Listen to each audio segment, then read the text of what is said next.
boys in our clubhouse getting high. Super fuckers! Everybody wishes we would die. Super fuckers! Here we come like a bomb. Everybody fucking run and hide. Hey, it's the Pizza Party podcast, and half of us are not here normally, but I'm Pan Pizza. Who are you people? I'm Izzy. I'm Zach.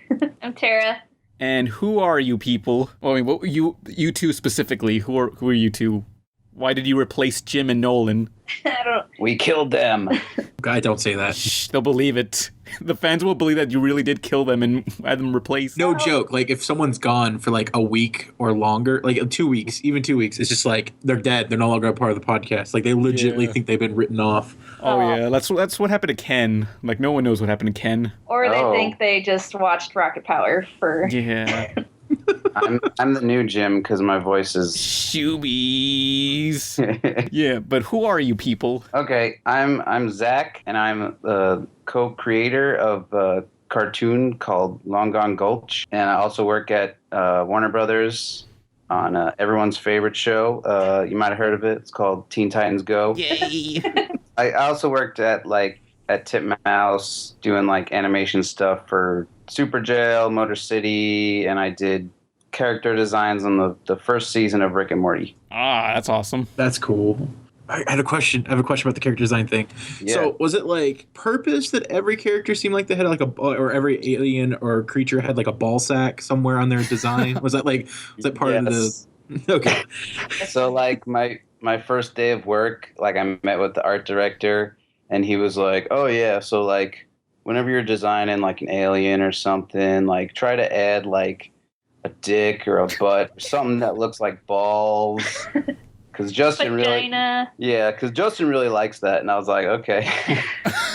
So, were they just looking at your designs and thinking, it's like, yeah, this is good, but, can you add more dicks on here? And was it always dicks? Was there ever like a chance for vagina or anything along the lines of that? Yeah. Oh, definitely. Anything phallic, boobs, vaginas, that I designed a gonorrhea monster from the Anatomy Park episode. Oh, I love that episode. Awesome. Yeah, that was one of the best ones. And his head is just kind of like, a dick head.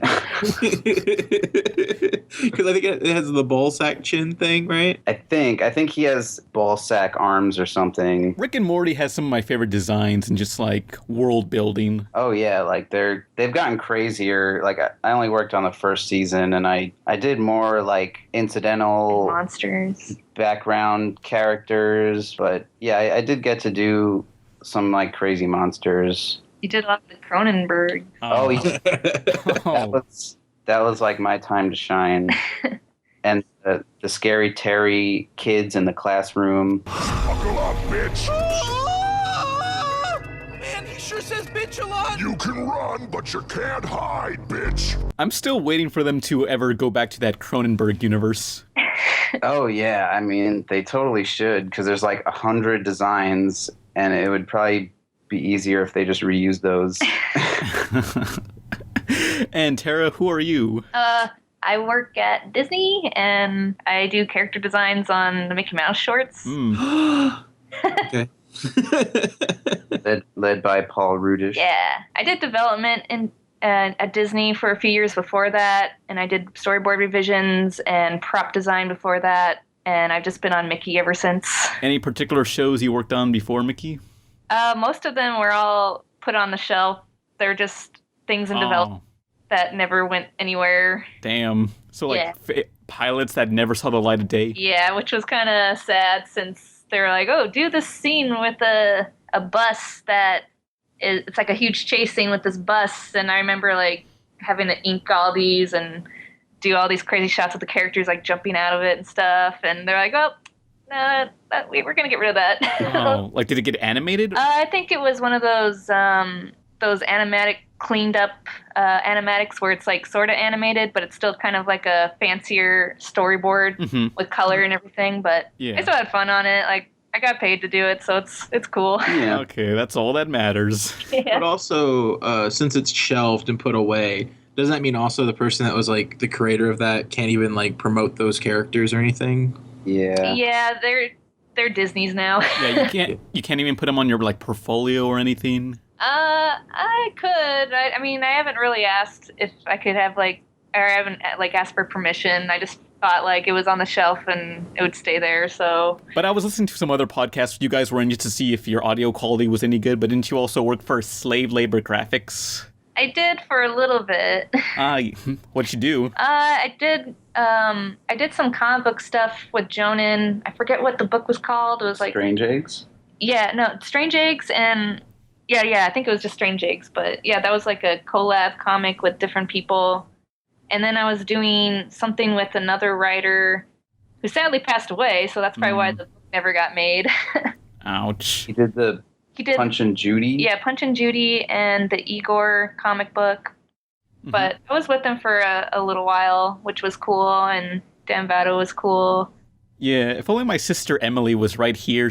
I mean, she would love that. She'll love to hear more about Slave Labor Graphics, because her username online is Slave Lover Graphite. It was a fun experience. I loved working with comic books, but I knew I wanted to get into animation at one point in time. This was back when I was in high school when when I was working at Slave Labor. I mean, is the training for making animation similar to making comic books? No. Not really, since I went into design work, so I wanted just to try a little bit of everything to see what I really wanted to do. With that out of the way, we can talk about Long Gone Gulch. But first off, the next video is, I'm not sure what it's going to be. I think I'm going to finally do the Coconut Fred Fruit Salad Island review that someone requested on my Patreon. Oh, man. Hopefully that, because I'm way ahead and I don't know, it's confusing. But anyway, let's get into... I think Tara knows the guy who worked on that. Yeah. Yeah. Matt Denner. Does he have any regrets? I don't know what his... He has no regrets at all. I don't know what his views are on that. I never asked him about that particular show, but he was on Challenge Showdown and stuff too. Yeah. Well, he's what made that show good, right? Yeah. I don't know, because I remember listening to Rob Paulson, the voice of Coconut Fred's podcast, and he was talking about that was a total SpongeBob ripoff. He said it was good, but he still called it a SpongeBob ripoff. Kind of is. WB wants to forget that ever happened. A lot of people do. But I guess let's get into the news, which is Long Gone Gulch. This is CNN. Yay. All right, so why are you people here exactly? Well, to talk to you guys. Oh, okay. About what? We're doing a Kickstarter because we want to make a pilot for our idea, which is called Long Gone Gulch, and it's a Western fantasy themed cartoon about it's a mystical town where all these creatures of legend, myth, folklore kind of coexist. Happily, it's kind of they kind of end up there because in the real world, they're persecuted and they can't really live a normal life, Yeah. So it's kind of closed in by this dust cloud, so no one can really get in. And it's mostly about the two sheriffs, Snag and Rawhide. Do you want to? You keep going. Okay. I didn't know if you wanted to come in. I will later. Rawhide is the only human girl to be born and raised in the Gulch, since it's kind of all these creatures kind of end up here to just settle down. And Snag is the only human to enter the Gulch from outside. So he's a normie, as you put it. That's the word I always use. Yeah. If Nolan was here, he'd disapprove of that, but he's not. Oh. Yeah, we don't need him. We have you guys to replace them. Don't say that. Oh, they're dead, remember? We want to do keep the elements of a classic Western, but modernize certain things, but add our own flavor to it. So the setting would be mostly Western, but there'll be other influences. Other areas they can go to that aren't as Western themed. I mean, how far does that fog that blocks out everything else extend? Pretty far. Pretty far. So, as far as the story needs to be, yeah. Yes. They can keep discovering new areas. Well, the folklore is from everywhere around the world, so there can be a China area and a Alpine area. It's just we want to pick different things from different parts of the world that we can make a story about. And then we'll make up, folklore and things influenced by stuff we like, or, you know, folklore doesn't have to be, I mean, it's not really real, you know? Mm-hmm. So we can play with that and do our own twists and stuff. For the pilot, what's the pilot episode about exactly? It depends on how much money we raise, because we have 2 different pilots we want to do. Like, we want to do an origin pilot at some point where it's like how they get to the Gulch. Mm-hmm. But then I think for this pilot, it might just be a one-off where we don't get too into like the origin, and it just like starts, because that's how a lot of pilots work. Mm-hmm. And it would make people want to see more of like the world. Yeah, to see how a basic episode would play out. Yeah, but what we want to focus more on the characters, so it might just be like a character-driven episode. Mm-hmm. Yeah, we want to focus on Snag and Rawhide and their dynamic. Like, Rawhide is she's a little more kind of outgoing and like kind of shoots for the stars, and she has all these big crazy ideas, and Snag is a little more grounded because he's from the real world. Mm-hmm. So we want to play with that dynamic in the pilot, but it wouldn't be the origin, the first episode. Yeah, with the lore and all that probably won't all fit, since it's only going to be like 10 minutes. Yeah, we want it to be just like enough to its own episode, just so you can see what a regular episode of the show would be like. Who will animate it? Will it just be you 2 guys, or will you hire someone? We have some friends that are interested in working on it. I want about like 5 or 6 animators, and then and most of them are from the industries, but yeah, and I'll be animating 2 on it. Like the majority would probably be you. Yeah.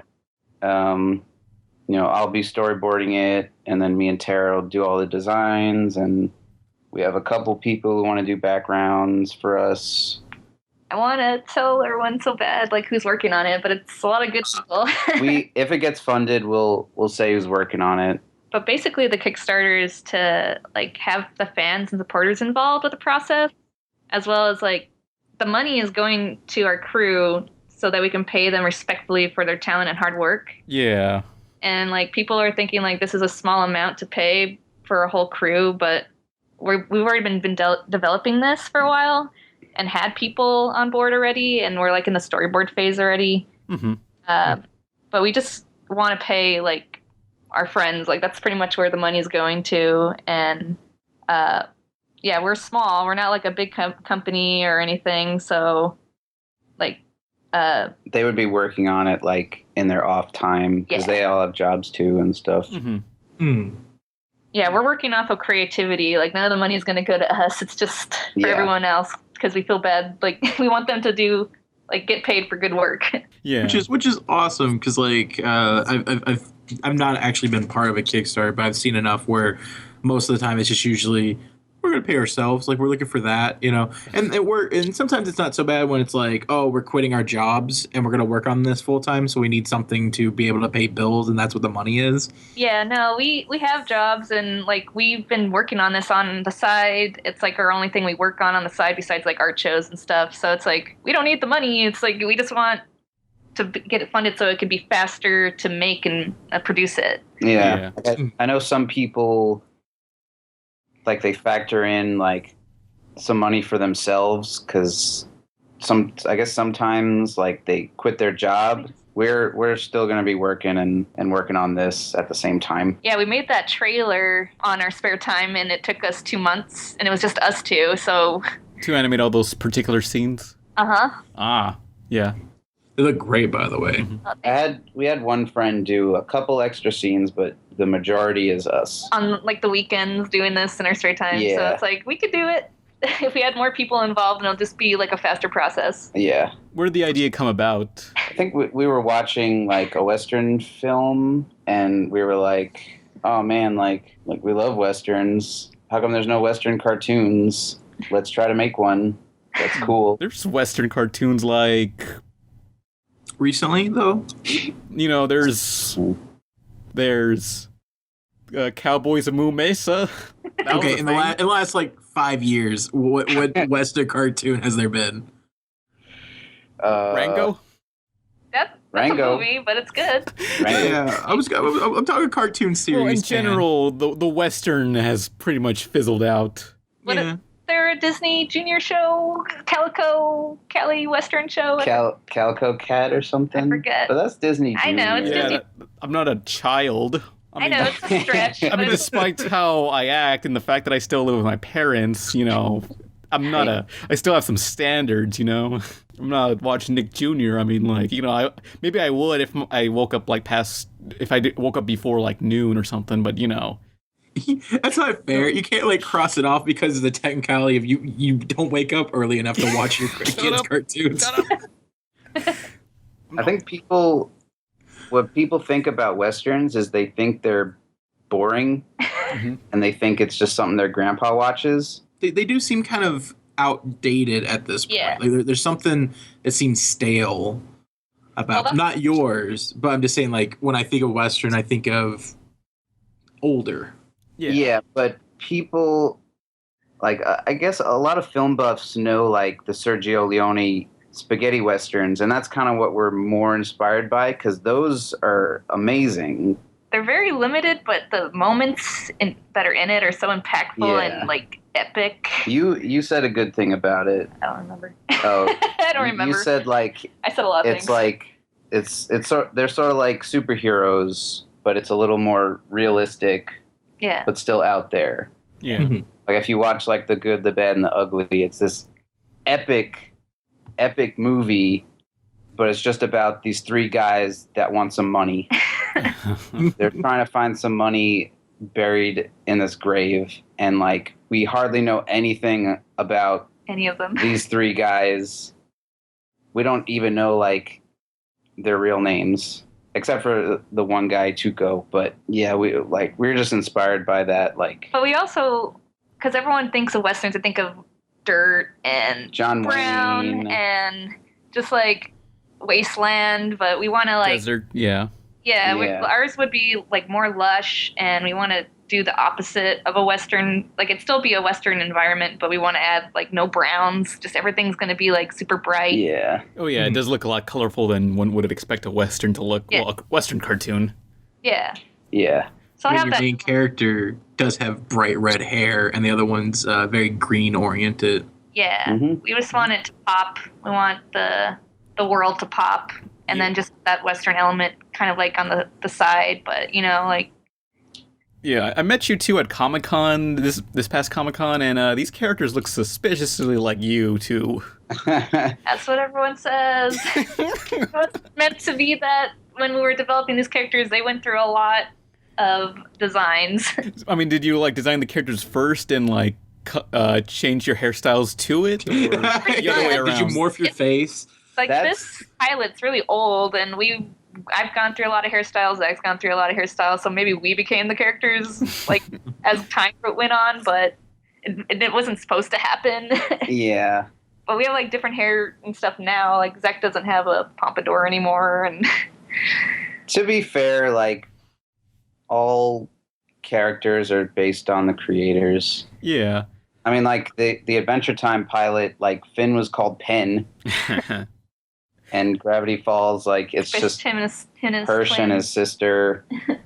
I mean, the most useful advice I ever got was in some bonus feature for Billy and Mandy's DVD is Maxwell Adams, the creator, saying how every character you create is a part of you.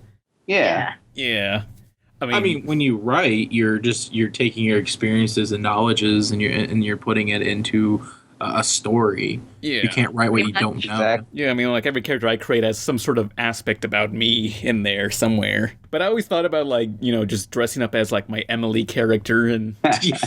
yeah, right, Pan. So you don't want to be the RebelTaxi Pan. You want to be that character. Yes, Emily Vasquez. I mean, it'll work because I do the voice, and I would paint myself green, and it'll kind of be like my version of Tyler Perry's Medea.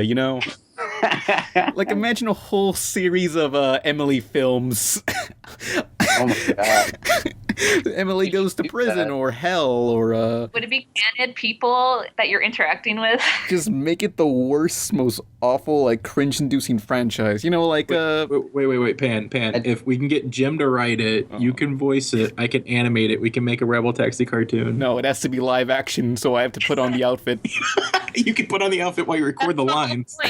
That'd be sad if I just dress up as the character in the recording booth. Like, no one's seeing it. The whole point is he wants to dress up. Shut up. Yeah. Don't accuse me. Okay, Pan. I told you you don't have to wait to come out of the closet. Shut up. My God. Just let him have what he wants. Hey, I'd donate to that Kickstarter. Yeah. I mean, look, Emily's a very easy cosplay to work out, which you can buy the Emily shirts in the description somewhere. God damn it, Pan. Do it on the Kickstarter for Long Gone Gulch. Do that first.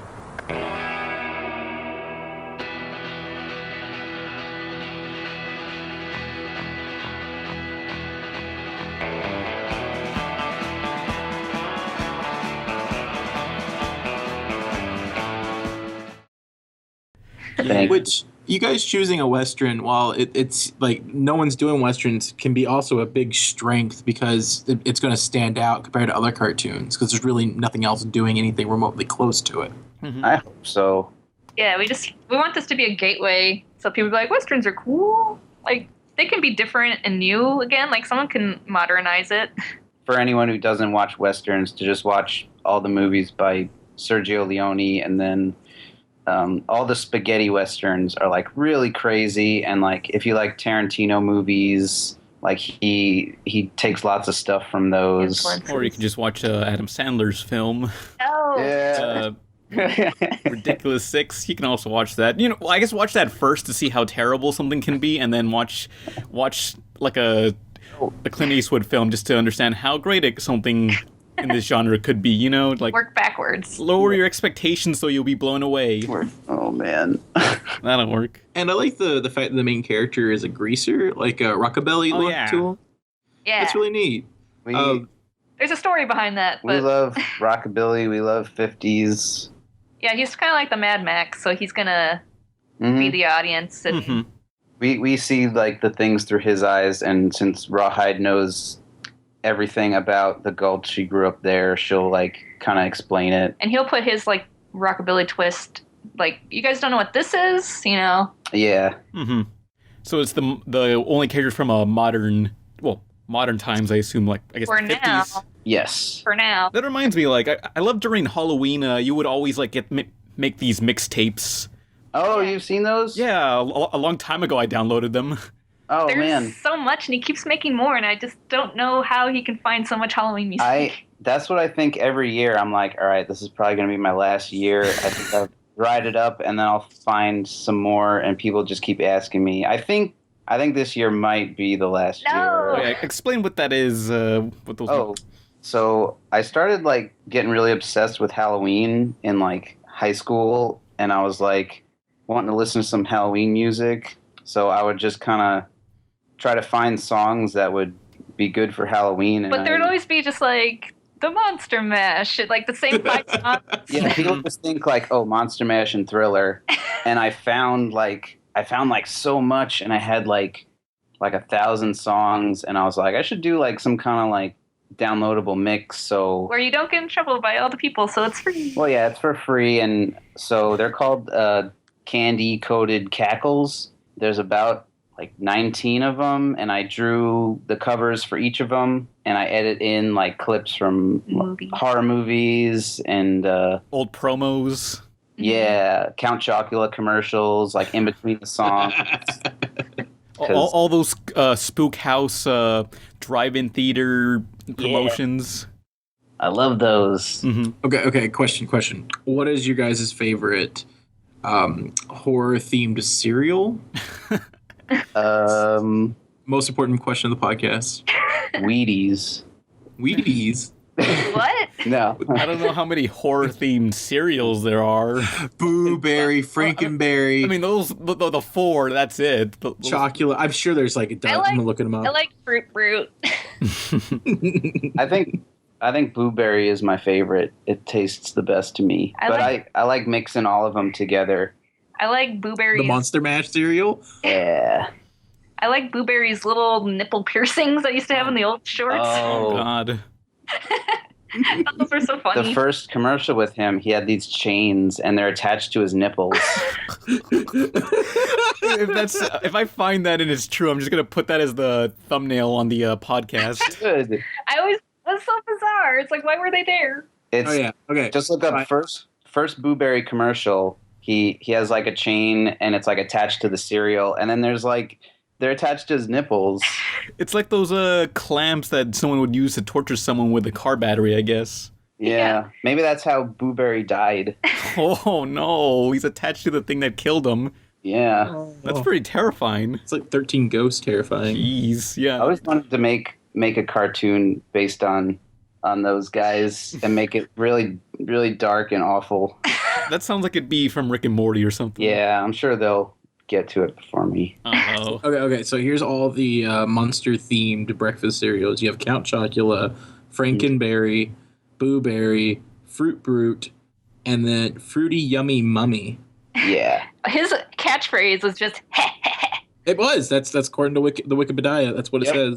I mean, if aliens count as a monster, there's also Quisp cereal. I love that stuff, but I can't find it anywhere. Oh, yeah. Like, I guess they did a promo for it where it came back. Yeah, like a few years ago, yeah. There was a comic on the back drawn by John Kay. What the fuck? Yeah. I was like, what? Who is this? Is John Kay?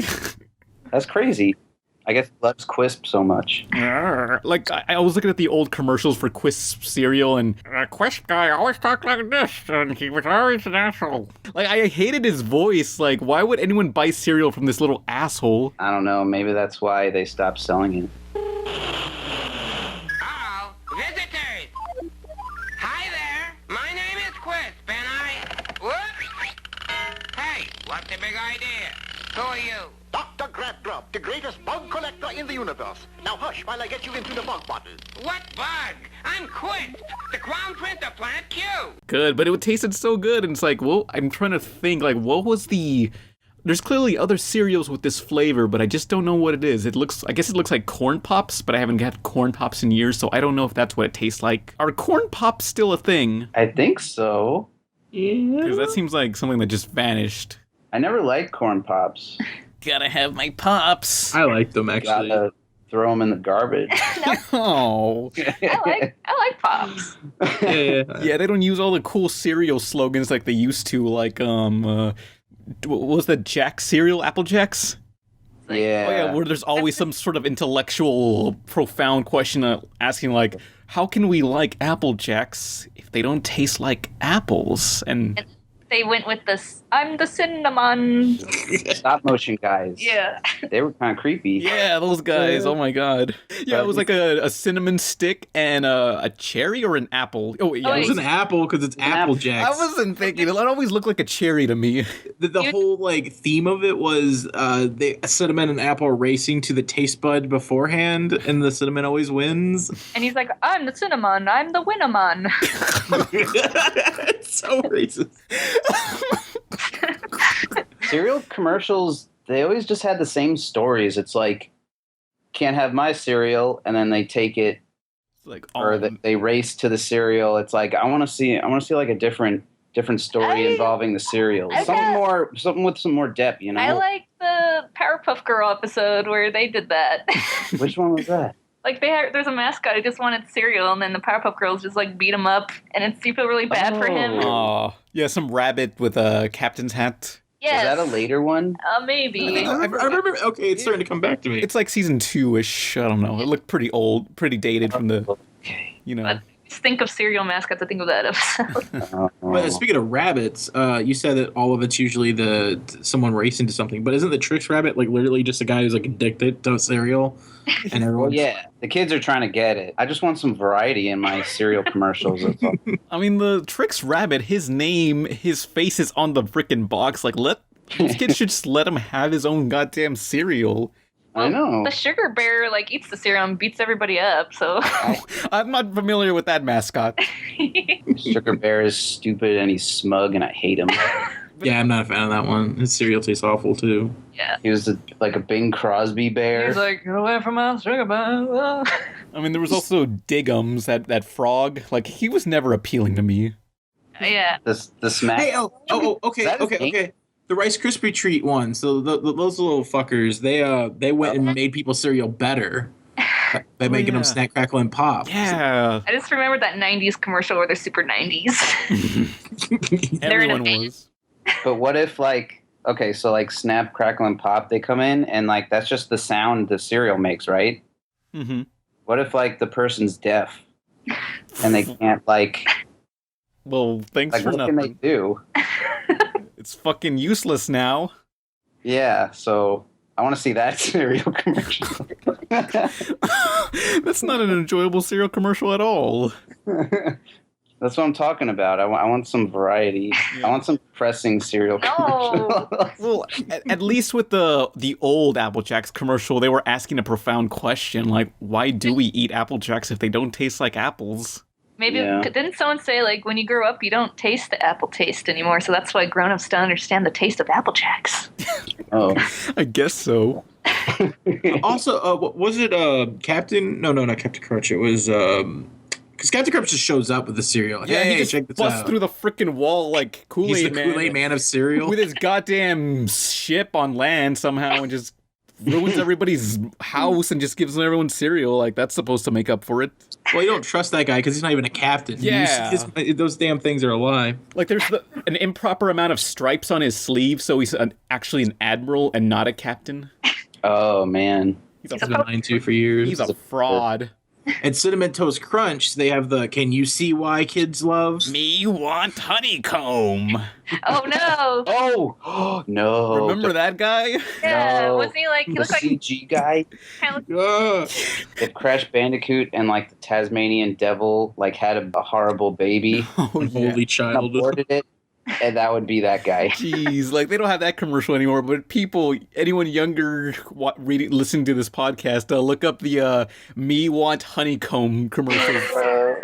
This was the worst mascot of the 2000s. It's just some regular guy who just wants to eat some cereal, and he just transforms into this, I don't know what it is. Yeah, but basically Crash Bandicoot abomination. this abomination. I'm so upset that because we were committed to Blueberry nipple rings, but the picture that I just because I googled "me want honeycombs" and the first thing that popped up my phone is this picture of this young dark skinned kid just kind of looking and then the creature behind him staring, and it would have been perfect for the image. Oh no! Put all the images. Fine, Just put the face of that CG guy on the head of the nipple ring Blueberry. So Sure. kill two birds with one stone. We can do that now. Oh man, but I can't think of any other mascots that. I don't see as much mascot commercials as I normally did years ago. Kids are still eating cereal, right? I don't think so. No, it's still a thing. I see. Well, it's all mascots now, or it's all celebrity endorsements now. Yeah. Yeah. Oh yeah, for the Pebbles Willam commercial for Fruity Pebbles, they got rid of Fred and Barney, and now it's just kids doing extreme stuff and skateboarding and riding their bikes, and they have a weird remix of Yabba Dabba Doo.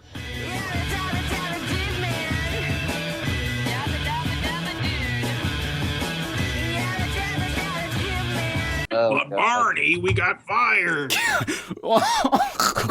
John Cena cereal. John Cena, my cereal.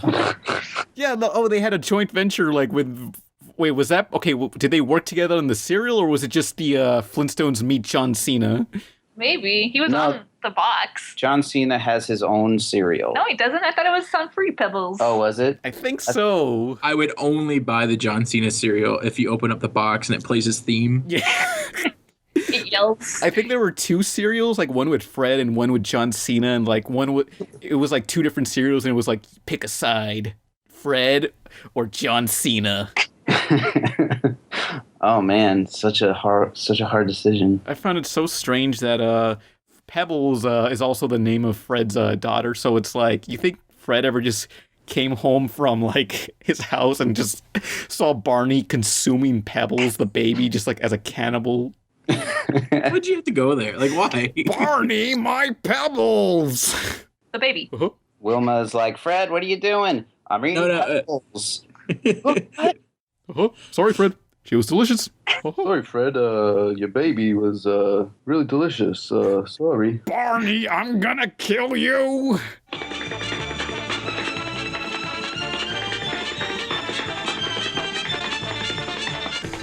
And then it's that run cycle thing that you Yes, the stupid backgrounds that never end.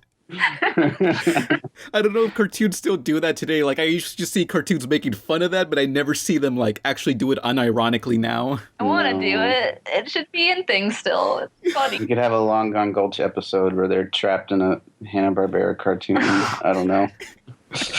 Like, it's kind of sad now. Like, it's you just see the parodies of, like, the extended background that constantly repeats, but you never see the actual backgrounds repeated unironically. So it's like the magic is lost, the joke is ruined.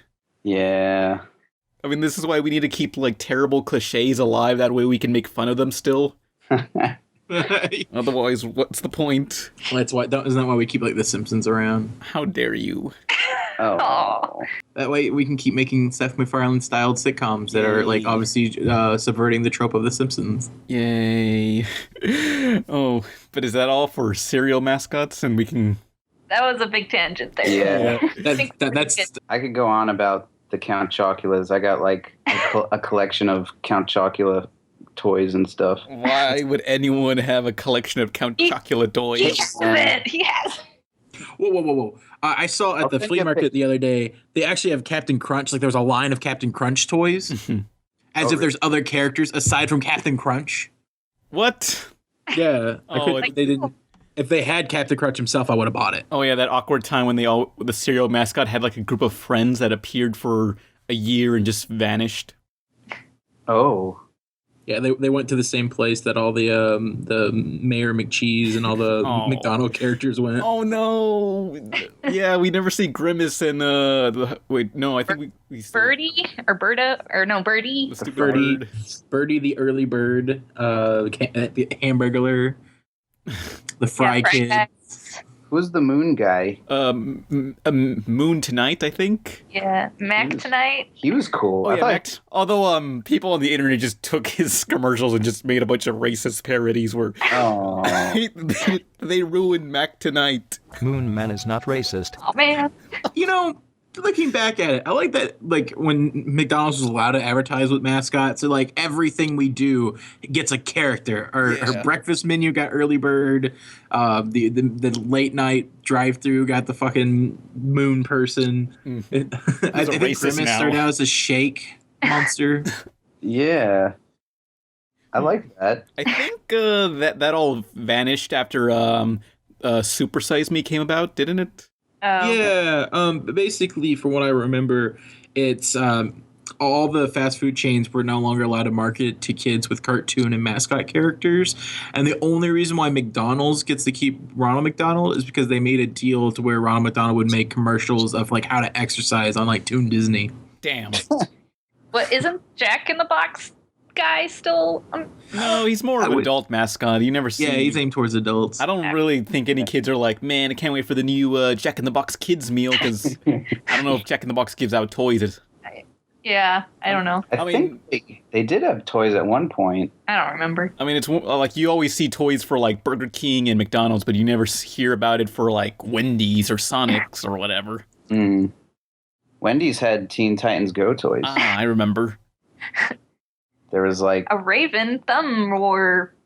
Yeah, they were weird. I was going to say something inappropriate about Raven and thumbs, but anyway, hey. Speaking of Teen Titans Go, that actually, since we have someone that works on that, obviously you get a lot of like backlash from a big group of people. Yes, he does. So, which, by the way, I worked on really shitty internet cartoons, like like memes and Yo Mama jokes, and like I've gotten people come up to me like, I lost respect for you. The most important thing to know is that anyone who says that, like, first off, we probably didn't even know you existed, so your respect was worthless to us. That's all. It kind of sucks because I want to post about the things I worked. Oh, yeah. The things I worked on Titans, but like people just reblog it. Like I'm like, oh, this drawing I did for Teen Titans has like 100 notes, and it'll all be like, "Oh, this show sucks. Fuck this show." I'm like, "How would you reblog it to say that?" What the fuck? But my favorite thing about Teen Titans Go criticism is that like you could easily describe the backlash that Teen Titans Go got, and it would equally work with the original show because everyone at the time hated it because it wasn't as serious and realistic looking as the comics. Mm-hmm. Yeah, like because it was a goofier interpretation of it. So I think that's just Teen Titans Go's like that. It's doomed. That's its fate, or Teen Titans in general. Yeah, like the original. Yeah, because the comics were much more. I don't know, like, everything in the 2000s was trying to be anime, and I guess there were still a lot of people who were angry about that. I think the first Teen Titans was like the first thing.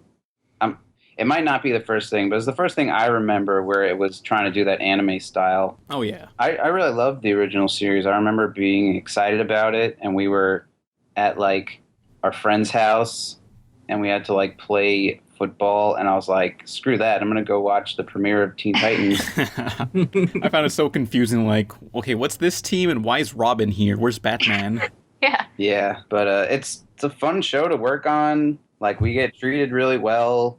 The production is really smooth. The creators or the showrunners are really funny, and they just want to make a silly show, and they're very sarcastic too. Like, I know, Pan, you've played that clip of them being like, "Oh no, we've never seen the original show." Yeah. That's just them like being funny. They've seen it. And They love the show. we actually had on the first season, one of the directors was a director on the original show. I went back to that one clip where they're saying, we never saw the original. Like, I could hear under their breath, like, we're just kidding. They try so hard to put like references to the original because they love it so much, but everyone's like, stop making fun of the original. And they're like, Yeah. I hate people who are like, you can't make fun of this cartoon. It's sacred, you know? You can't make jokes about this or make a parody on this. It's like, it's a fucking cartoon. Chill out, bro.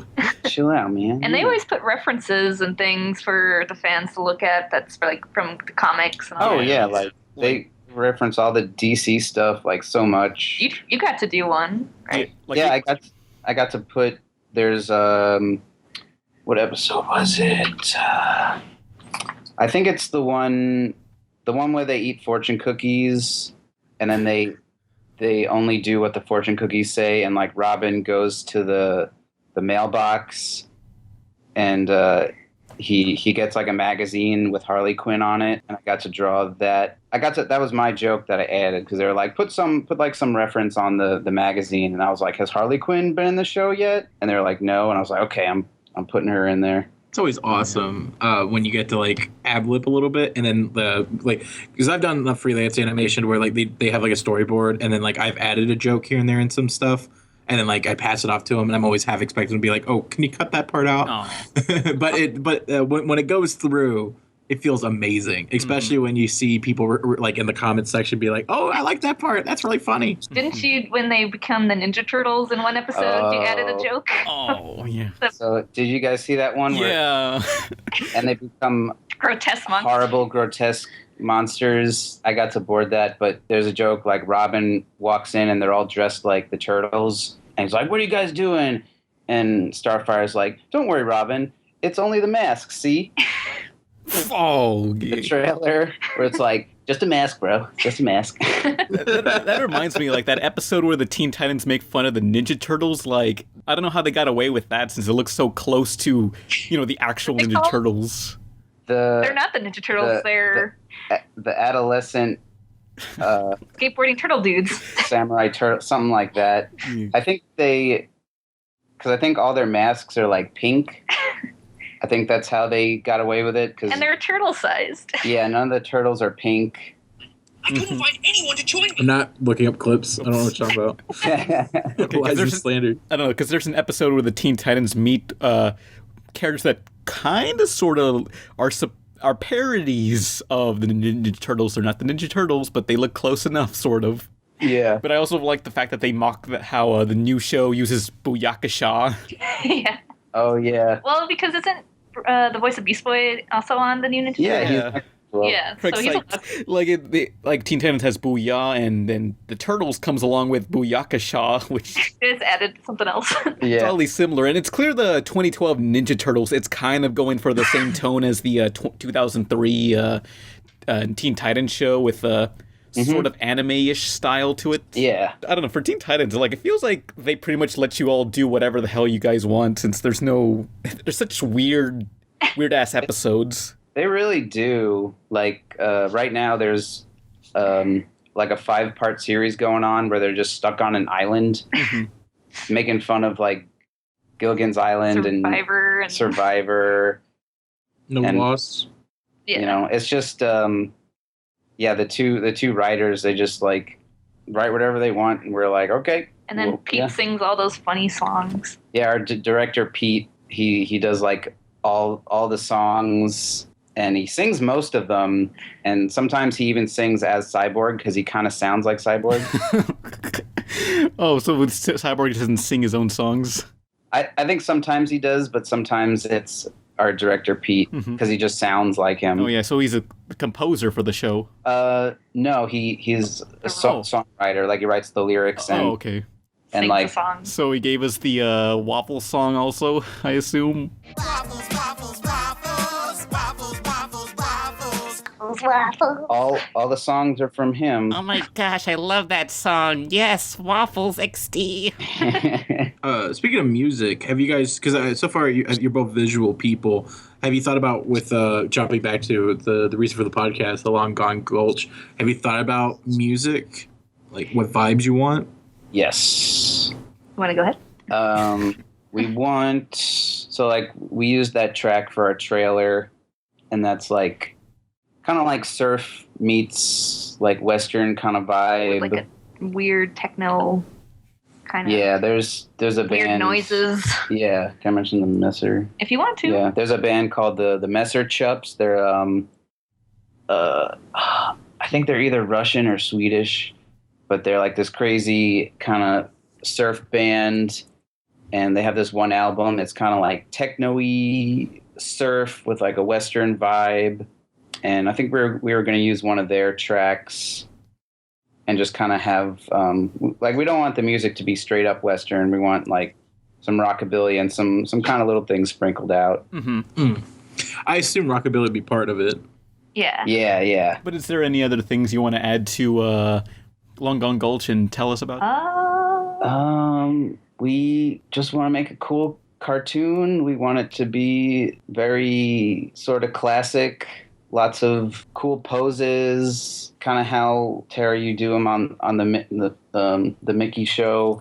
Yeah. Where the character designers will design like special poses, and they've done this on, Powerpuff and Dexter. Those are all the people I work with, so I learn from them. Yeah. To like line of action and so I think silhouette. I think what like our show will feel a little more like one of those shows. So yeah, support the Long Gone Gulch Kickstarter, please. Thank you. So all your characters look fantastic. Which one do you think? You're welcome. Which one of them do you think? Like, what came out the quickest? Like, because I know there's always like one character that like you struggle with finding what the final design is, versus there's another character you probably get it within like that. So Rawhide went through a lot of she went through a lot of designs where she had pigtails and she was more like Jessie from Toy Story kind of vibe. And then once we got that look where her hair is like all pushed to one side, we just like, she was always that at that point. She always had the stripes and the hair over the eye. But with everyone else, they all like changed pretty rapidly through. I wasn't happy with Snag for a while. He had a huge change. Like he was super lanky, and then he had square feet at one point, and the side characters came out pretty fast. Like Zach designed 3 characters, and I designed 3 characters. So I did BW. Rawhide and the Mayor, and then Zach did Squatch, Pinchley, and Snag. We want to push the designs. We want stuff that looks different. Like, we have the Sasquatch character, and we didn't want him to be, just like another kind of ape man. So I gave him kind of like that Muppet mouth, and the Muppet mouth, and he has no fingers. It's just like fur balls, fur mitts. We love like interesting designs, so we're trying to push that as much as we can. So I guess we can get into the only bits of news, I guess. Mac tonight! Big news, everybody! Now you can get a Big Mac at McDonald's for an incredibly low 99 cents. So make it a Big Mac tonight. Actual news this time. Hey, remember A Day with SpongeBob? It was this lost, unauthorized mockumentary of sorts of SpongeBob SquarePants, and it was not done by Nickelodeon at all, and people have been trying to find it. I made a video on it, which the video ended up on Gawker of all places, so I was on Gawker. As a brief Gawker? It's that one tabloid website that Hulk Hogan destroyed. Oh, cool. So yeah, go appreciate that before Hulk Hogan just power slams Gawker to hell.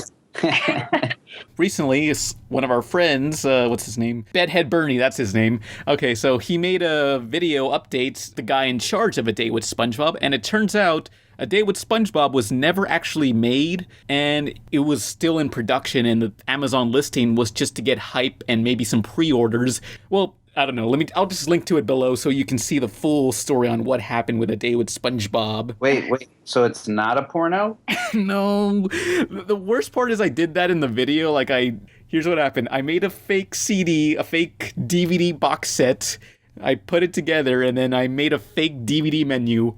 I animated the DVD menu. You know, like when you move the cursor around the DVD menu and you see a slight pause and some pixelation when you select something. I did that. I tried to make an authentic looking DVD in that video. So what you saw was freaking fake as tits, and nobody donated that to me. It was all a lie. But I thought it came off as a joke, as an obvious joke, but a lot of people really thought it was a porno. From what they saw. How am I ever going to trust you again? But look, it was a good fake of it, you know? And I'm apologetic. You hurt me. And it's your fault for believing in me. I never asked to be believed in. But yeah, so A Day with SpongeBob doesn't really exist, but they're gonna make it exist. Go watch the video in the description. Somewhere in an alternate universe, it exists. I mean, I don't know if you guys ever worked at Nickelodeon. No. I don't know if they even know about it. I found out about it from your video. Yeah, okay. I think there's a creepypasta about it, too. Oh, yeah, there's bound to be of that, yeah. But next thing, Willam Daffoe is going to play Ryuk in the 2017 Netflix DeathNote movie. Anyone know what... Yeah, so apparently Netflix is making a DeathNote movie, and William... Did you already make a live-action thing for that movie? Well, it was in Japan, but this is the English version with an all-white and one black guy cast. I mean, I looked at the other cast members. I don't know who they are, but it kind of looks like the cast of High School Musical or something. Willam Daffoe, I guess with Green Goblin, I can see him doing that character, even though I never watched much of Death Note, but, you know, I can picture him. Well, yeah, he kind of looks like that character. I don't know if he's going to be CG or they're going to do makeup, but he was in a movie called Shadow of the Vampire, where it was like a fake, making of the movie Nosferatu, and he played the vampire. Oh, yeah. He played Nosferatu, and he got nominated for an Academy Award for it. Oh, okay, I know what movie you're talking about now. Yeah, the one where the behind the scenes of Nosferatu. Now I remember. Yeah, where he's a real vampire. Ah, okay. But has any of you all seen Death Note? Yeah. Yes. What do you all think of this? I liked it when it came out. I saw a picture of the Ryuk guy, and I was like, he's awesome. I want to read this. And I read most of the comics, and then I kind of my anime phase kind of died. And I saw the movie, and I thought it was okay. The Japanese movie. Yeah. Mm-hmm. I thought it was weird that in the trailer they played Red Hot Chili Peppers. What does this have to do with Death Note? Well, I know in for the some One Piece film in Japan, they played Avril Lavigne. They did. She was a pirate boy. She was a better boy. Oh no! I really enjoyed Death Note for the first half of the story when L was still involved, and then when it was just two sides fighting each other and one side lost and they kept going. I'm done. I don't. The story's not nearly as strong. So, what do you think of Willam Daffoe as Ryuk? He looks like him, so it's cool. Yeah, it could be good. Everything he does is great. He's one of my favorite actors. He doesn't exactly have the body to be Ryuk, but hopefully like his face, like maybe they CG his face onto something. That'd be interesting. I mean, Ryuk's literally like a head stapled onto a body, so it works. Yeah, I guess so. It'll look like that young Jeff Bridges in Tron Legacy, where it just it's two composites together. You just see the outline of his neck. Speaking of Ryuk, when I was into Death Note, it was kind of around the time where like chibi stuff was getting popular. Yeah. Bought this Ryuk chibi plushie that was like, it was kind of big, but I was like, yeah, this is cool. And then when I got out of like my Death Note phase, I tried to sell it on eBay and no one would buy it. And I even made it like $1 and like no one would buy it. And then I just had this thing for years just in my closet. I tried to give it to my friends who still liked Death Note and they didn't even want it.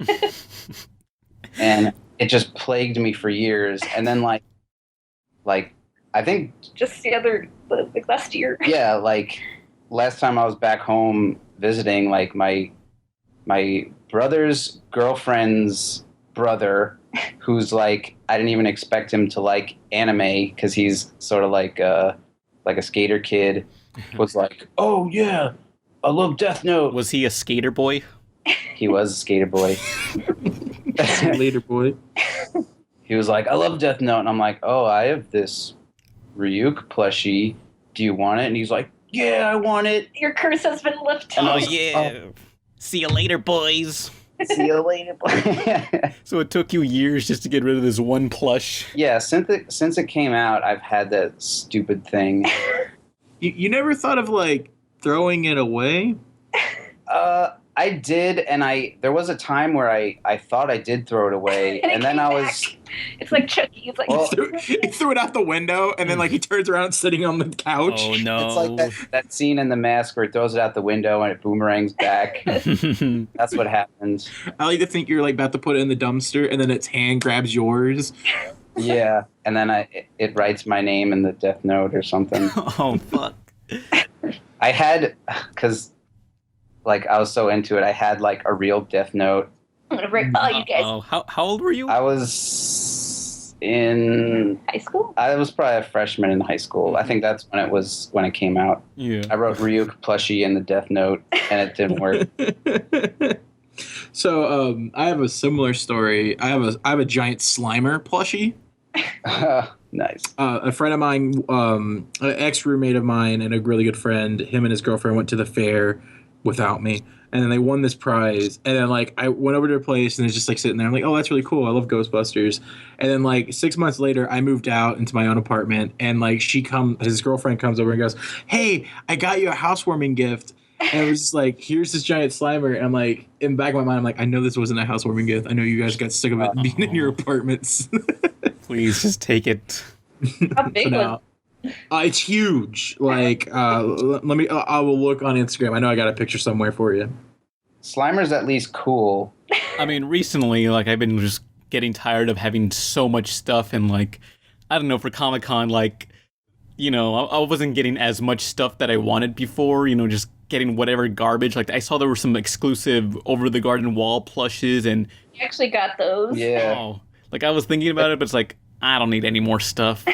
Oh, yeah. I even saw that someone was selling, like, the record soundtrack of... We got that as well. Oh, the LP of it. Those were the only, like, exclusives we got, and then I just got Mr. Sparkle, and that's, like, what we got. I mean, like, I also saw they were making some sort of statue vinyl thing of Marceline, and it looks really good, but it's like, do I want this? I mean, it wasn't for sale, it was just previewed there. You're talking to the wrong people, because we're always compulsive buying toys. I don't know. Like, I'm the same way. You'll probably get to a point where it's like, no more. No. Oh my god, that's a humongous thing. Jeez. That was back when I was a boy. Oh god. That looks like the Green Goblin on the front of the truck in which Maximum movie? Overdrive. Maximum Overdrive. Yeah, the movie where I think was it Stephen King who just comes out on screen and just says, "For years, Hollywood has made movies based on my books." But I want to tell you about a movie called Maximum Overdrive, which is the first one I've directed. Wow. A lot of people have directed Stephen King novels and stories. And I finally decided if you want something done right, you ought to do it yourself. I'm gonna scare the hell out of you. I'm gonna scare the hell out of you. Was that movie? It was more of an action comedy movie. I don't think it was supposed to be funny, but it was. No, because that was him being like, oh man, other directors can't do me right. I'm going to do me. And that was the only movie he directed himself.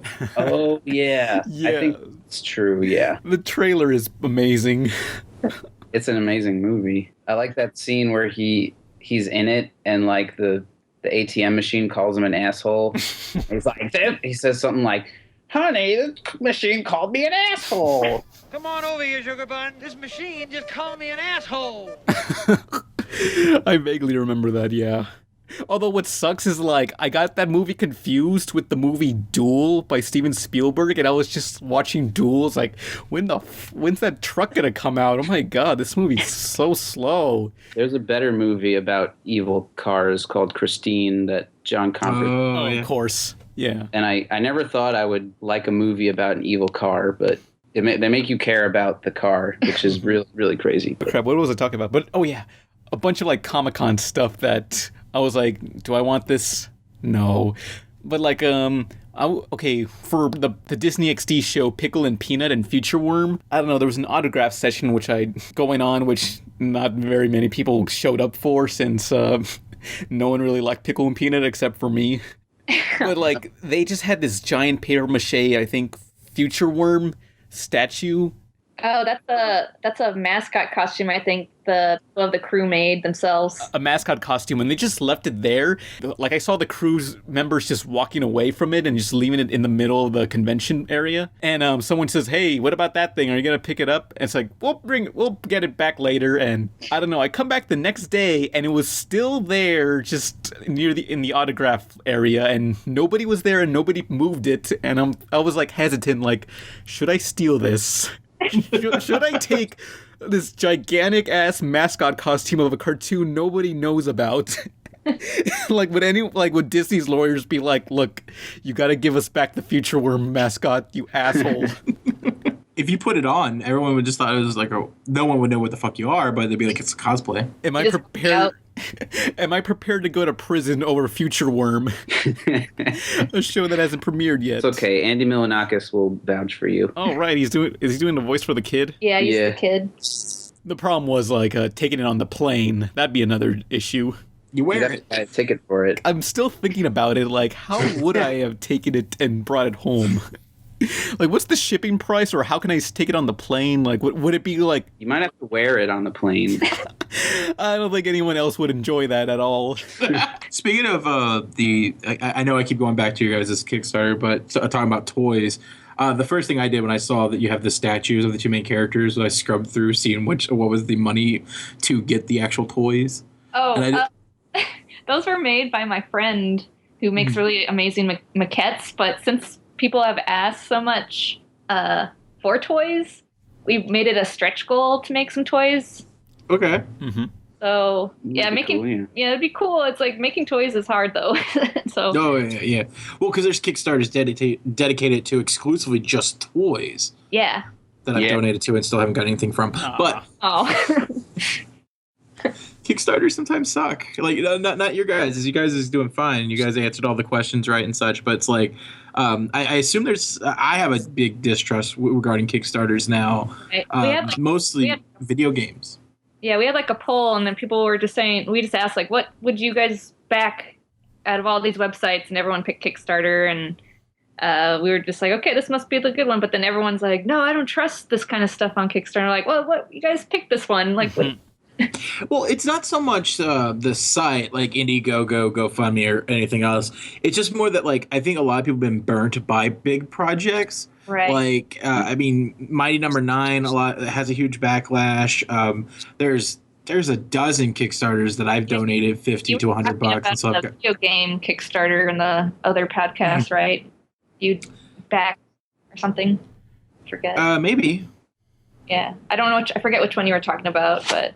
Yeah, it kind of sucks because the people that do want to make stuff, like, it sort of like makes them look bad because it's like, oh, this this other Kickstarter didn't do well, or they just took the money and run, you know. But like there are people that will like make it, and you should, if you like it, you should trust it. Yeah, we just hope that it's like a really great outlet for people who want to make something that are in the industry, you know, like that, or anybody really could make something that they really like wanted to. And it's like I hope that other people see this and be like, I want to make something, you know, like there is other outlets besides like studios, you know. I think right now, at least for me, it's knowing that you guys work in the industry was a really big factor. Like, you guys have already a really polished art style. The animation looks great from what you've done. And then also, you know, like you said, you have a resume. And because that's a big issue that people were first part, you know, when Kickstarter first started coming out, everyone's like, oh man, this is a great concept for a game. But then the person has literally no experience whatsoever. And that's where it goes downhill really quickly, is they don't know how to budget it. They don't have the experience for it. And then you have on the other end, big companies just using Kickstarter as a way to fund their stuff without like no risking themselves, because they're just getting money for free essentially to put production into it. So there's a big distrust. Yeah. But you guys are legit animators. You know what you're doing. We're not trying to scam anybody. We just want to make something that is fun. Yeah, I mean, like 25 million is. I mean, 25,000 isn't that much for animation. Yeah.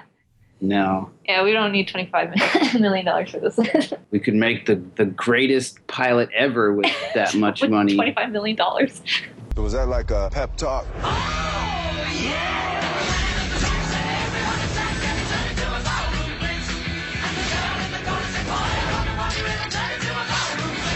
That was a great shot, man. Hey, I don't do hugs. I'm not a hugger. Not a hugger. Suicide Squad. Rated PG-13. Experience it in IMAX 3D. We were going to talk about Suicide Squad. Oh, yeah. I saw Suicide Squad, but none of you guys did.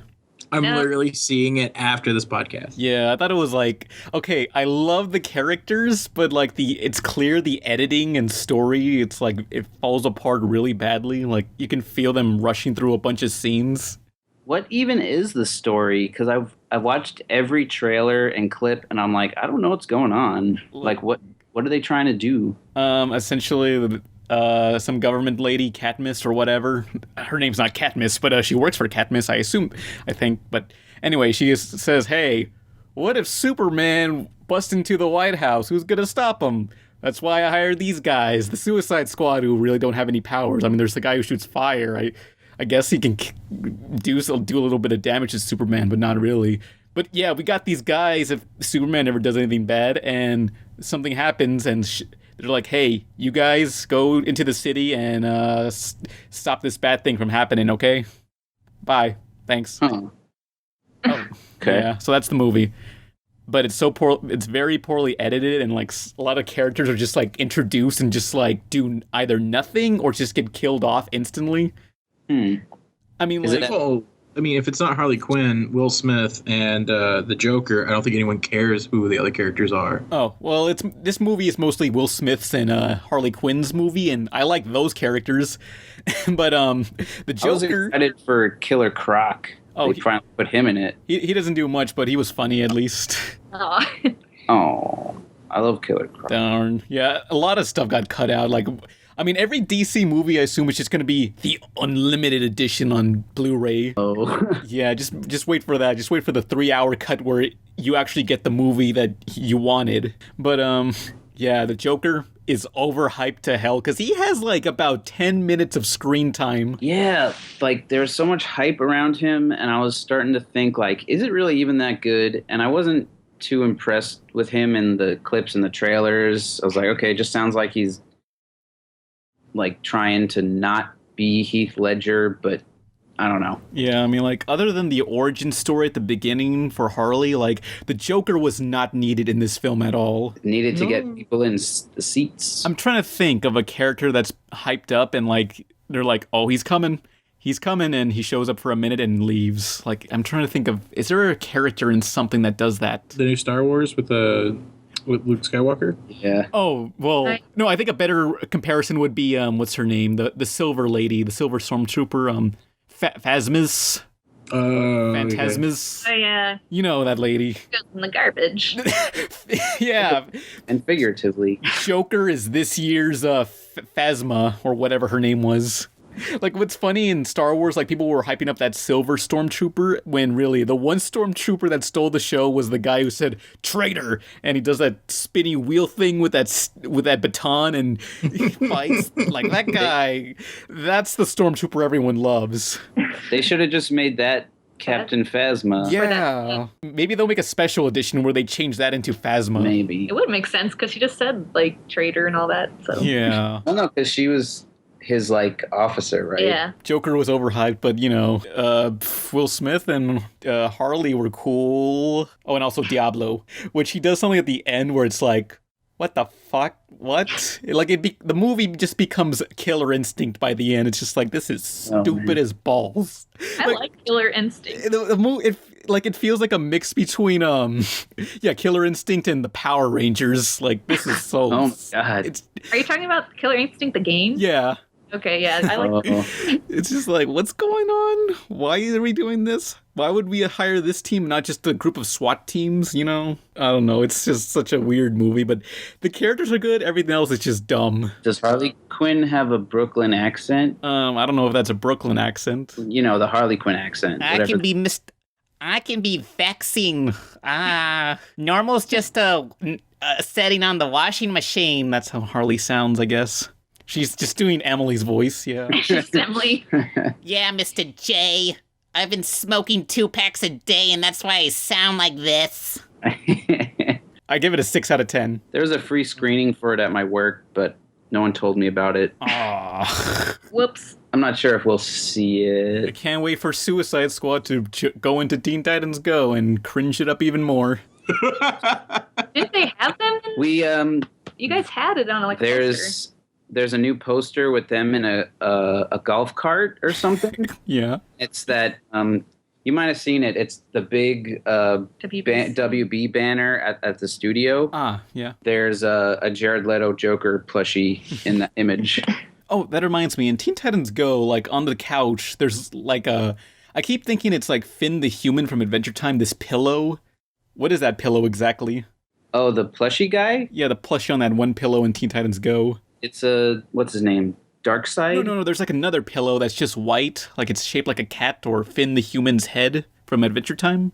Oh, okay. I think it's just supposed to be a cute plush animal. Ah, okay. I don't think it's supposed to be anything. They're always on the couch. Like, I always have to like pull that background to put into my boards. I always have to look at that couch. Oh, yeah. By the way, okay, so they're on the couch. I'm like, oh, okay, again. Yeah. I mean, one character I'd like to see is Argent, even though she did basically nothing in the old show. Is that the goth girl? Yes. Okay. I wanted her back too. We have Jinx. Also good. You know, like, feel free to steal this idea, but, you know, like, there are all the episodes of Girls' Night Out. Well, you can always have Goth's Night Out, you know. Oh, yeah. Yeah. Well, do you consider, who is it, Rose Slade's daughter? Is she goth? I don't know, but she's cool still, yeah. She has a goth attitude. Acceptable, yes. So you guys want to get into the questions? Sure. Okay. They say the user lives outside the net and inputs games for pleasure. No one knows for sure, but I intend to find out. Reboot! All right, so questions. If anybody has a question, be sure to start out with the word question so it's easier to find in the comments of the YouTube video that this podcast is on. So our first question is by Eddie W. Question: has there ever been a reboot that was as good, if not better, than the original show? Teen Titans Go. Yeah. The Mickey Mouse shorts. Yeah. Teen Titans Go, it brought us Lady Legacy, and that really expands the mythos of Teen Titans, and, you know. Those legs, mama. I'm surprised about all the perverted stuff that they get away with on Teen Titans Go. We can do legs. That's about all we can do. So. And I think our director, Luke, who did that episode, was like, yeah, I really like legs. Oh, God. I was like, awesome, me too. How much should I cut this out? I'm not sure. Doesn't matter. You don't have to cut that out. Yeah. But, I don't know. I really like Scooby-Doo Mystery Incorporated. Oh yeah. Yeah, totally forgot. That's my favorite of all of It the might be better than the original, even though I love like Scooby-Doo. Zach likes Scooby-Doo. Sorry, Pan. Yeah. Well, I just hate the oversaturation of Scooby-Doo, but yeah, Mystery Incorporated is great. True, yeah. Mystery Incorporated and Zombie Island. Yeah. That's all the Scooby-Doo I knew. You. And also Witch's Ghost. That one's okay. That had the Hex Girls. Oh, it's got Goss in it, so it's automatically good. I forgot to tell you, Tara, but on Friday I was doing some sketching and I redesigned the Hex Girls. Oh no. Go on. Just for fun, because I was like, I want to like play with these designs. That song is in his Halloween mixes. The Hex Girl song. I love that. Oh, speaking of, did you the Sky Cycle? I think is the ones that did the music for the Zombie Island, where like it had Terror Time and Terror. That's in my mix too. I just think he's saying Terror Time, so I'm just like, this song's about me. Oh, one more music question thing. Have you guys listened to Ailstorm at all? No. Who are they? They're just pirate metal. Pirate metal. Oh, it's metal music about living the life of a pirate. Oh, that sounds amazing. It's so good. I first listened to it. I had Pandora on like a comedy station, and then they did a cover of the "You Are a Pirate," and then I was like, okay, that's cool. Man, their album art looks really piratey. Maybe they have like a bunch of stupid pirate music, and then like it's all like legit, like no, not like joke music, but just straight up pirate music, and it's so good. Do they have Halloween songs? I don't know. They seem to be pretty focused on the pirate thing. What are they called again? Ailstorm. Ailstorm. Yep. Like ginger ale? Yeah. Like ale and pirate drinks. Ailstorm, yeah. That sounds awesome. It's so good, and now I listen to it everywhere I go, so everywhere's an adventure.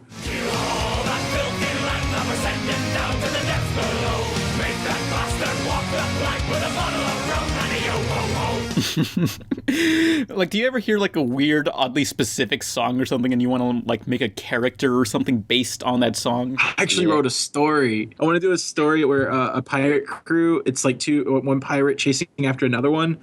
This obviously was inspired by Ailstorm.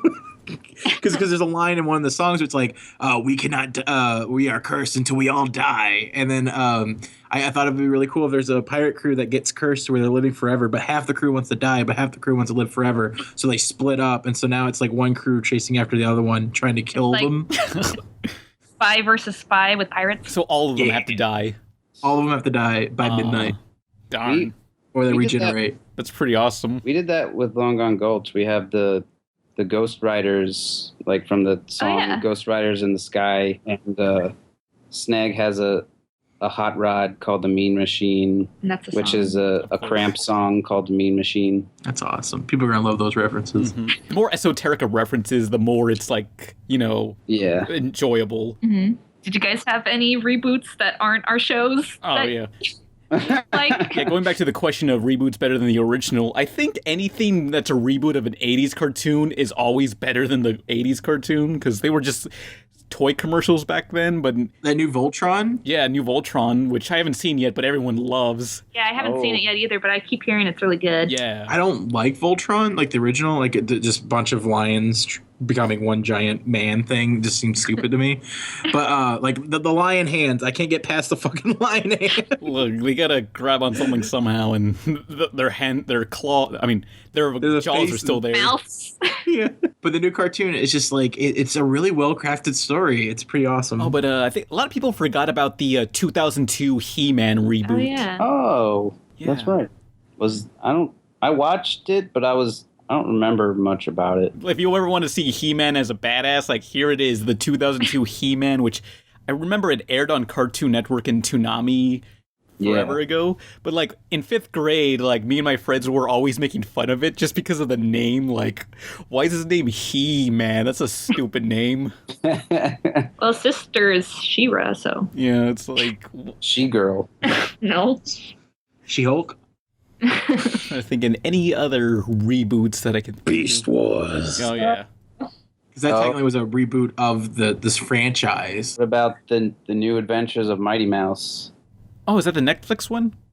No, the one that Ralph Bakshi did. Ah, yeah. It's all like like John Kay and all those guys got their start on. I recall, I think this was the reason it got canceled, but wasn't there... I know there was a scene where Mighty Mouse has a flower, he crushes the flower and it turns into powder, and he snorts the powder. Yeah. That's how it got canceled, but... I just want to see that. I don't know if I remember that. If I find it, I'll link it in the description below. Well, is it subtle or does it go... No, like this girl gives him a flower and it like crumbles and he like saves it because he likes the girl, and then he's like thinking about her. He just wants to smell the flower because like how you smell a flower, but it goes up his nose. There's actually a whole documentary about the making of those. It's actually really good. And they got like Bakshi and John Kay, Bruce Timm, a bunch of Pixar guys. Just them as babies. Yeah, and they're all doing the interview, and it's on YouTube. You can find it. What's funny, I was like looking for ideas. I was looking up animation reboots on Google, and like one of the first thing that pops up is my own video on top 10 worst reboots. Oh, yay! Nice. I'm relevant, and when I go into the images, it's mostly the show Reboot. Are they rebooting Reboot? Apparently. Yeah, like they keep talking about that, but I don't know if we're going to see that eventually ever. It's kind of an unfortunate name now, since Reboot is such a broad name, so that anyone can, I don't know, it's hard to find just Reboot cartoon. But you just found it. Guys, I know, but like, you know, like you want to talk about Reboot and you're like, rebooting what? No, I'm talking about Reboot the cartoon. It's one of those one-word names for a show that's like, you know, hard to Google sometimes. Yeah. Should be like the Abbott and Costello, who's on first. Yeah, basically. See the reboot? Reboot what? Reboot. Yeah, I'm asking you, what's reboot? What's rebooted? Reboot.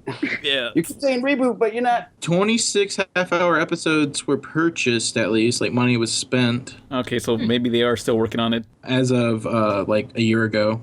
And there's some concept art that's floating around. Bob just has, like, a helmet that looks like he's from Daft Punk. I guess next question. All right, this is a personal question for me, but Tall B says, question, when the hell is Loki IRL coming back? My webcomic. I don't know. It's like about 2/3 done, and I've got videos to do, but it's getting there. It's almost done. Like, for anyone who saw me at Comic-Con, I passed out like trading cards of my characters that have a link to issue 2, like the preview of it, of what's done. We got some of those. Oh yeah. Yeah, they're cool. So if anyone has one of those, you can put the link in the back and you can read the comic ahead of time. Anyone else? Sorry, you gotta wait still. I don't know. Thanks, jerk. Yeah. But what's funny is last year, Loki IRL came out August 30th, and August 30th's coming up, so maybe I can get it done, hopefully, by then. Like an anniversary, you know? Hopefully. I don't know. But yeah, next question. Thunderbolt. Question. Pen, what's your favorite Mexican candy? Does anyone have any favorite Mexican candies they ever tried? I am also Mexican, so yeah. I have some. I like De La Rosas as a kid. Mm-hmm. Explain what that is. They're little cylinder powdered peanut butter tasting things with like a rose on top. I ate like a whole bunch of them at one point and got super stuff of it. Are they cookies or? No, they're just like pushed powder kind of. Yeah. Like if you touched it, they would crumble and they get everywhere, and it's like almost like a grayish white, but it got everywhere. But I used to eat them all the time. For me, I never found those appealing. I don't know, they just look so powdery. It's like, I don't want to eat that at all. I assumed they were bread. I didn't know they were peanut butter. Yeah, they tasted like a weird peanut butter taste. But for me, my favorite Mexican candy is paleta payaso, which is basically, okay, on the cover you see like this happy clown. So you think the candy is going to look like this big happy clown, and when you open it, yeah. It's just a brown chocolate circle with like 2 gumdrop eyes and a crappy smiley face made of gummy worms or whatever. It's all altered and like deformed inside the packaging. Yeah, it's usually crushed or smushed, and on the chocolate outer, it's marshmallow inside, so it's still pretty good. Yeah. But yeah, the cover just hypes you up for something that's not there. I like those Vero Mango Mexican suckers with the chili powder on it. Yeah, the ones that are shaped like an accordion. Yeah, and then like it was like a fruit sucker, but it had like chili. Yeah. but I forget what this is called, but it's like on the top, the cap is shaped like a actual baseball cap, and you take that off, and then you squish it down like it's this tube dildo sort of thing that you squish down. I'm not kidding, and just dispenses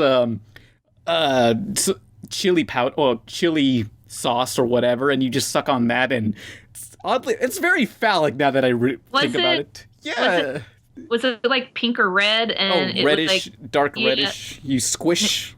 Like, it's seriously, it's like this dildo thing that you squish down, and it slowly dispenses this thick. It was like chili goo. Yeah, but it was, like, as a kid, like, it was super hard to like squish down and get the stuff. But like, I knew some kids who could just pull out the thing apart and just eat the thing whole. Like it probably sits on the shelf so long, and then it's like stuck on the sides of the thing. Yeah, it's a very inconvenient thing to eat. I'll link to it below so people will know what I'm talking about. But I know a while back there was this video where it says Americans try Mexican candy for the first time, and that's when I realized, wow, this candy's pretty weird now that people bring it up. Like, I grew up with this stuff my whole life, but I never really questioned it. Yeah, that and the suckers with the bugs in it, like mealworms. Izzy and Zach, have you eaten some of this Mexican candy ever? There's a Mexican ice cream shop that's like walking distance from my house, from my apartment. I go in there and I feel really awkward because I feel like because I'm literally the only like white person they see the entire day. Like I just don't think that they always look at me weird, and I'm just like, is my money good here? Like, can I? But they have like really cheap ice cream that tastes really, really good, so I like go in there. Yeah. I almost tried this thing. They have ice cream that's like spicy for some reason. Never had that. It doesn't sound like a good idea, so I just keep going with my coffee flavored chocolate ice cream. I don't know, for ice cream I usually get a birthday cake. Ooh, cake batter. Yeah. They have queso and tequila flavored ice cream that I haven't tried yet. I want that. I would try that. Do you guys like the fried ice cream you get at like certain like Mexican restaurants? Yeah, it's really good. The cinnamon. Oh, and then there's this it's like a Tex-Mex place, so it's not really Mexican food, but I think I don't know, but they have this like fajitas. It starts with an F, but it's like cookie dough. Ooh. And then it's like deep fried like with like chimichanga stuff, I guess. It's actually really, really fucking good. Wow. Send us some. Okay. Zach's Italian, so he doesn't. I don't what? You don't like spicy. I know I like Mexican food. It just has to be a little mild for my. Yeah, I took him to my house. My little and it's baby like, tongue. Yeah. My house, it's all like super legit Mexican food, and then it's like Zach can't have any of that. Just give me a gallon of the sour cream. I'll be good. Just drink that. Random Ninja Kitty. Question. Okay, first off, I want to say I'm a huge fan of the podcast. I listen to almost every one twice and some multiple times. I look forward to it all, and I love it all of your personalities and sense of humor. Podcasts help me feel better, and Pan has made me want to work in animation. Okay, that was a lot. Well, I guess my question is about school, since you guys work in the industry. I graduated high school last year. I'm at community college. I want to pursue an art career, but I don't have a lot of money for school, and I don't know if art school would be worth it. I want to know about what you guys did for school. Did Pan go to art school or just take art classes at college? My school doesn't have actual like cartooning or anything. We have graphic design, so that's somewhat close to it, but there was life drawing, which you should take. Yeah, drawing real people. But you guys, what did you do for school, and how did it affect your animation industry stuff? I didn't go to school. Not college, or not in school in general? Well, I went to the high school, but I never went to college. I had a single mom, and I couldn't afford it, even though I had like scholarships and stuff. But what I did was I just saved up and then moved out here and networked since I was like 13, and just knew I wanted to do that. So you can work in the industry and not have like a college degree, but I really would love to have that experience just so I can make my own cartoon, you know? So it's like Zach actually went to SVA. I think what when you're saying make your own cartoon, like, because I went to the School of Visual Arts in New York City, and I did the animation program. And for like our final year, we get to make like a film. That's like the thing we do the whole year for that whole year, and it's what everything we learn kind of boils down to. But I found it helpful, and I'm really thankful that I got to go. If you have the chance to go to college, you should, but you don't have to work in animation. It's all about networking, networking, getting your work out there. Yeah. I'm sure you guys said this multiple times in the podcast. Yeah, but posting online is great to do. They should teach that in schools. Like there should be like the Tumblr class where someone teaches you how to set up Tumblr. Oh man, I remember a long time ago, like there on Tumblr, like the early days of Tumblr, people were like, "Wouldn't it be cool if there was Tumblr University and Tumblr conventions?" What? Yeah. DashCon. Yeah, and there was a Tumblr convention, DashCon, and it was the biggest mistake ever. Oh. If you guys remember seeing the ball pit. Yeah, the infamous ball pit. Yeah, it was a convention where pretty much nothing was going on. Nobody got paid, or the people who ran it ran away with the money, and all there really was of note there was a big empty hall and a ball pit. With.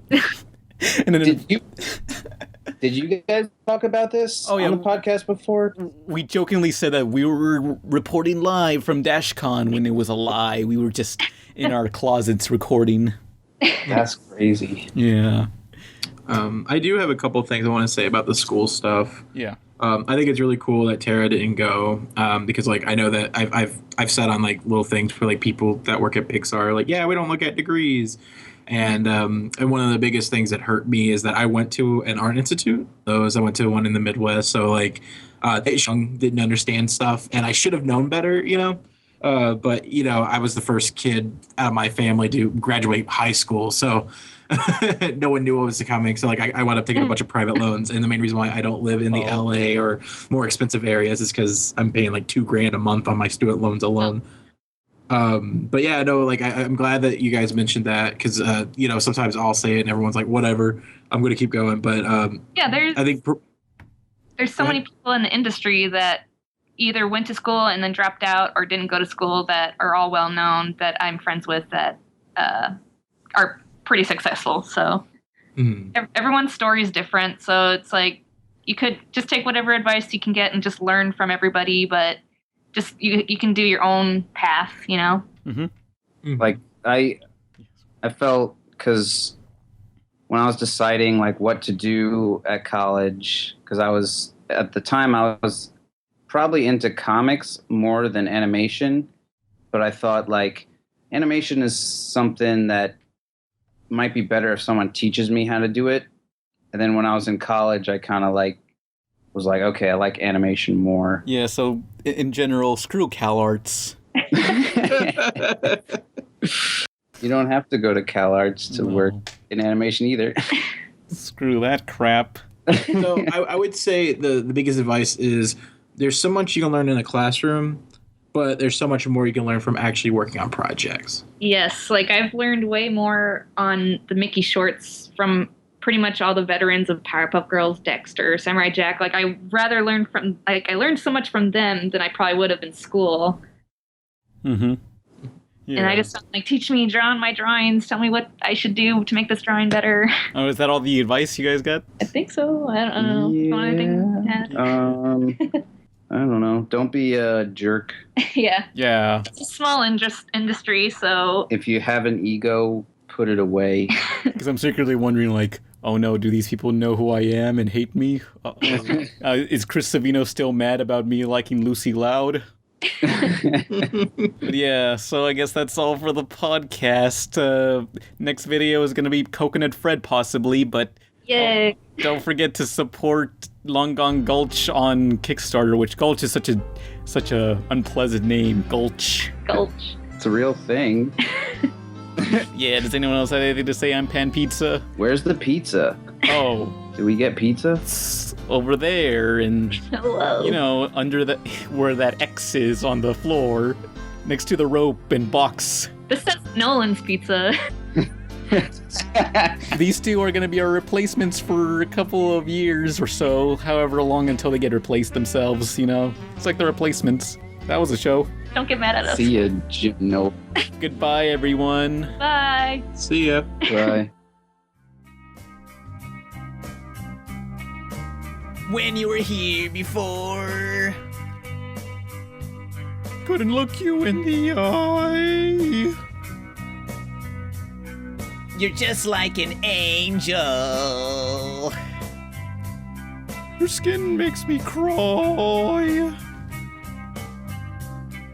You float like a feather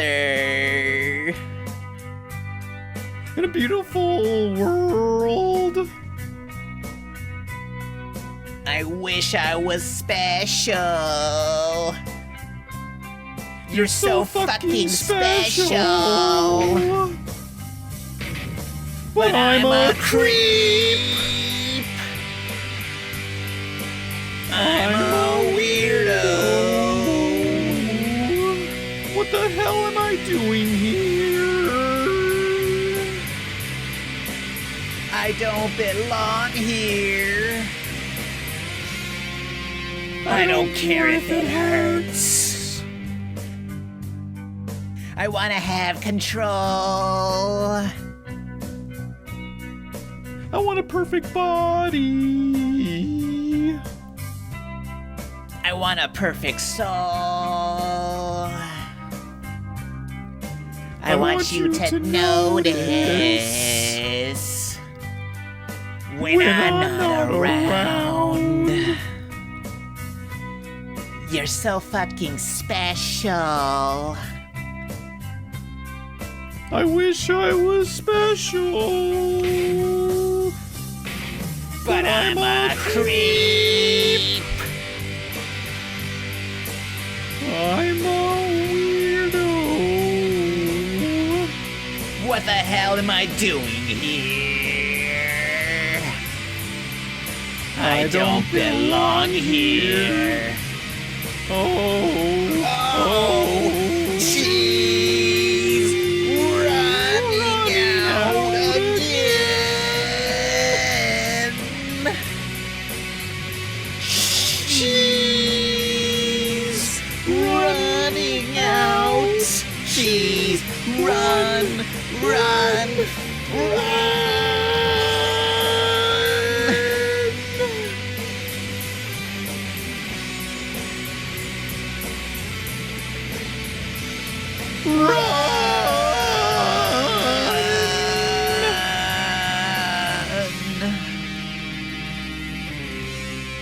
Whatever makes you happy. Whatever you want. You're so fucking special. I wish I was special. But I'm a creep.